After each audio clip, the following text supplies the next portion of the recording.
Today, I'll show you a simple way to unlock your phone's screen lock or password without losing any data.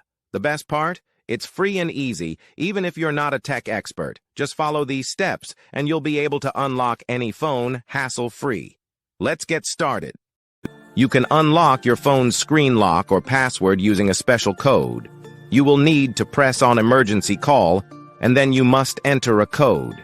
This code is unique to each type of phone and is provided by the phone manufacturer. In this video, we're using a code that works specifically for the type of phone we're demonstrating. Here's how you can get the code. Visit this website that provides unlock codes for free using a unique method. And that's it. Now you can unlock your phone without losing any data. See you in the next video. Bye.